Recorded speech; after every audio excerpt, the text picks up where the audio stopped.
gbogbo wa la lọ́wọ́ nínú ìfàsẹ́yìn tó bá ètò ẹ̀kọ́ lórílẹ̀‐èdè Nàìjíríà. Ọ̀gá iléèwé ló sọ bẹ́ẹ̀ o. Ọ̀gá àgbà ilé ẹ̀kọ́ olùkọ́ni àgbà tó wà nílùú Ìlá-Ọ̀ràngún nípínlẹ̀ Ọ̀ṣun, ọ̀jọ̀gbọ́n Naijiria-Afọlabi ti sọ pé wàhálà tó bá ètò ẹ̀kọ́ lórílẹ̀‐èdè Nàìjíríà kì í ṣe èyí tí èèyàn lè di ẹ̀bi rẹ̀ lé ẹnìkan ṣoṣo lórí. Ó ní bí àwọn òbí ṣe lọ́wọ́ nínú ẹ̀ náà ni àwọn olùkọ́ ní ẹ̀bi tiwọn. Afọlábí ní bí ẹ̀bi ṣe wà lọ́wọ́ àwọn akẹ́kọ̀ọ́ fúnra wọn ní ẹ̀bi tún wà fún àwùjọ tí a bá ara wa títí tó fi dórí ìjọba pàápàá. Ó sọ̀rọ̀ yìí lásìkò tó ń bá akọ̀ròyìn Aláròyé sọ̀rọ̀ lórí ìdí táwọn akẹ́kọ̀ọ́ kò ṣe nífẹ̀ẹ́ láti fi ọwọ́ ṣiṣẹ́ mọ́ tó jẹ́ pé owó òjijì ló kù tí wọ́n ń wá kiri. Ó ní ọ̀rọ̀ náà ti wọ́ látọjọ́ tó ti pẹ́.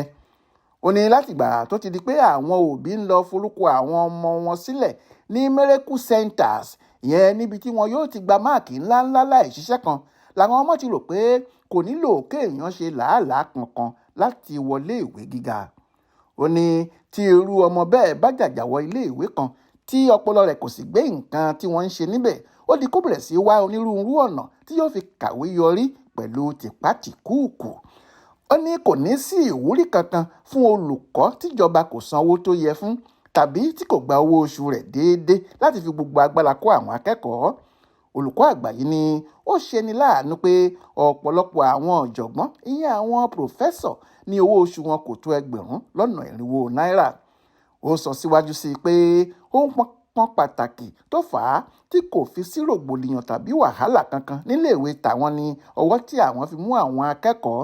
Ó ní ìgbìmọ̀ kan wà tó ń rí sí ìhùwàsí wọn, àwọn ni wọ́n sì máa ń ṣètò ìjìyà tó tọ́ fún akẹ́kọ̀ọ́ tó bá ṣe àṣemáṣe.